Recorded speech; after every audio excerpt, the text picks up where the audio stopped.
اللہ الرحمن الرحیم 70 کی دہی تھی، کوئی آج کل والا پاکستان تو تھا نہیں۔ اس نے کراچی میں موجود امریکی لائبریری میں قدم رکھا اور پڑھنا شروع کر دیا۔ وہ پیاسا تھا اور علم پیتا چلا گیا۔ کچھ ہی سالوں میں انجینئر میں ٹاپ کیا اور امریکہ چلا آیا۔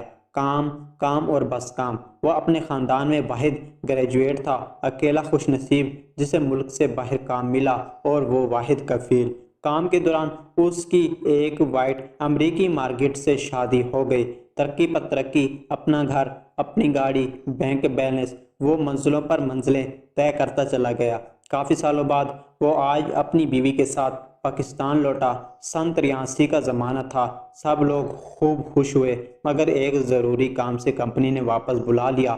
بیوی کو پاکستان چھوڑ کر ایک ہفتے کے لیے واپس آنے کا کہہ کر وہ امریکہ روانہ ہو گیا۔ 26 گھنٹوں کے طویل سفر کے بعد اس نے رات کی تاریکی میں نیو یارک میں موجود اپنے گھر کا دروازہ کھولا اور بستر پر آ کر اوندا منہ لیٹ گیا کہ صبح کام پر پہنچنا تھا۔ اس نے بامشکل شام 6 کا الارم لگایا۔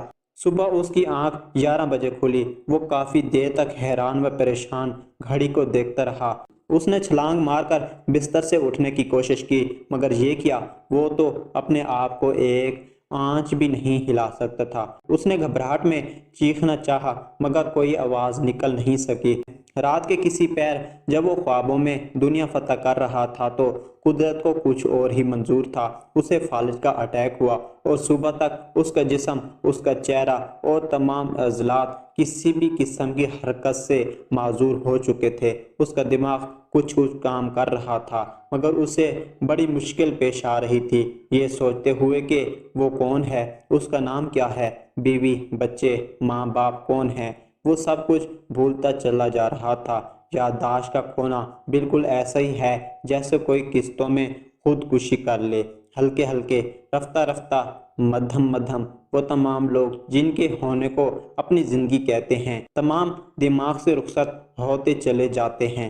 دل میں رہتے ہیں، مگر دل تو احساس کا مجموعہ ہے۔ شکل کو، نام کو، صفات تو دماغ دیتا ہے۔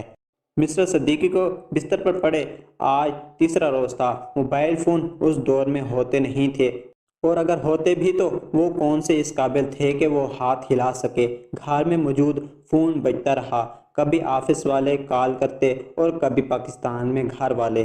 اتنی بے بسی تو شاید مردوں کو بھی نہ ہوئی ہوگی کہ انہیں کم سے کم اس بات کا تو سکون ہوتا ہوگا کہ وہ مر چکے ہیں۔ مرنا کتنی بڑی نعمت ہے، انہیں آج سمجھ آ رہا تھا۔ چوتھا دن، پانچواں دن اور آج چھٹا دن۔ غلطی سے آج ڈاکیا دروازہ کھلا دیکھ کر مسٹر صدیقی کے ہیلو ہائی کرنے کے لیے آ گیا کہ ان کے اخلاق اچھے تھے اور وہ ہمیشہ ڈاکیا کو دیکھتے تو حال حوال پوچھتے۔ ڈاکیا نے کھلی آنکھوں مگر ساکت جسم کو دیکھا تو 911 پر ایمرجنسی کال کر دی۔ وہ آئے اور اٹھا کر لے گئے۔ اگلے 9 ماہ صدیقی صاحب کومے میں رہے۔ وہاں سے ہوش آیا تو کینٹکی کے ایک ہاسپائس ریہیبلیٹیشن سینٹر میں منتقل کر دیا گیا۔ یہاں ایسے لوگوں کو رکھا جاتا تھا جن کا واحد علاج خود موت ہی ہوتی تھی۔ دن، ہفتے، مہینے اور سال گزرتے چلے گئے۔ بیوی نے سمجھا کہ کسی اور کے ساتھ گھر بسا لیا اور اسے بھول گئے۔ اس نے بھی کہیں اور شادی کر لی۔ بہن بھائیوں اور رشتہ داروں نے سمجھا کہ پیسے کی ہوس نے تمام رشتے ناطے توڑنے پر مجبور کر دیا۔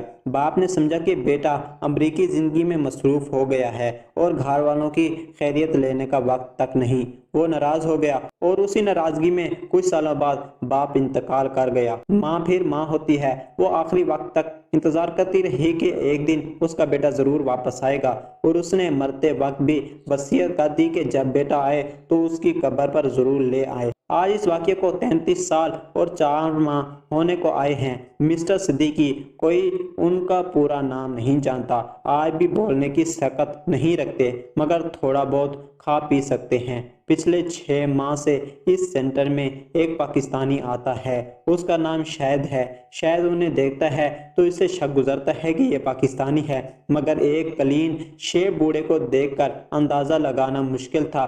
بول تو وہ سکتا نہیں تھا۔ آج مسٹر شاہد کو ایک ترکیب سوجھی۔ وہ گھر سے پاکستانی چکن بریانی لے گئے اور مسٹر صدیقی کے سامنے رکھ دی۔